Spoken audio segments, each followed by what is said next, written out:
Hinarang ng Bureau of Immigration ng isang Pilipinang posibleng biktima raw ng mail order bride scheme. Sa naturang modus, nagpapanggap na asawa ng dayuhan ng isang babae para makalabas ng bansa at makapagtrabaho abroad. May unang balita si Salima Refran. Newlyweds na biyaheng Shenzhen, China ang pakilala ng 20 anyos sa Pinay at Chinese na asawa umano niya sa immigration sa NAIA Terminal 3. Pero kahit may marriage certificate mula sa Philippine Statistics Authority, kaduda-duda raw ang mga sagot nila. Hanggang mabistong mail order bride sa China ang Pinay.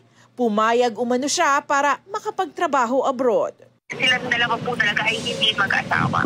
Umamin ng biktima na nakuha lamang po nila yung marriage certificate through an agency. Nagbayad daw po sila ng 45,000 pesos doon sa ahente para po sa pagpoproseso ng marriage certificate. Nasa kustudiya na ng Interagency Council Against Trafficking o IACAT ang biktima at ang Chinese na lalaking kasama niya para sa investigasyon at paghahain ng mga kaukulang reklamo. Bago nito, ilan pang kaso ng mail order bride ang naharang ng BI.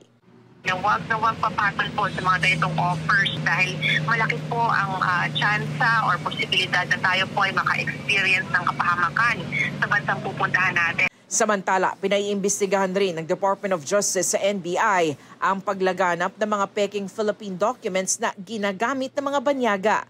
Bukod sa travel documents, gagamit din daw ito sa illegal na aktibidad.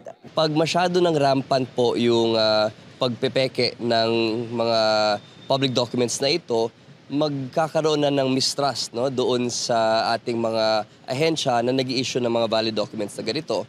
Ito ang unang balita sa Salima Refran para sa GMA Integrated News.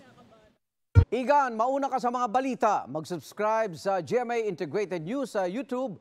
Sa mga kapuso abroad, subaybayan nyo kami sa GMA Pinoy TV at sa www.gmanews.tv.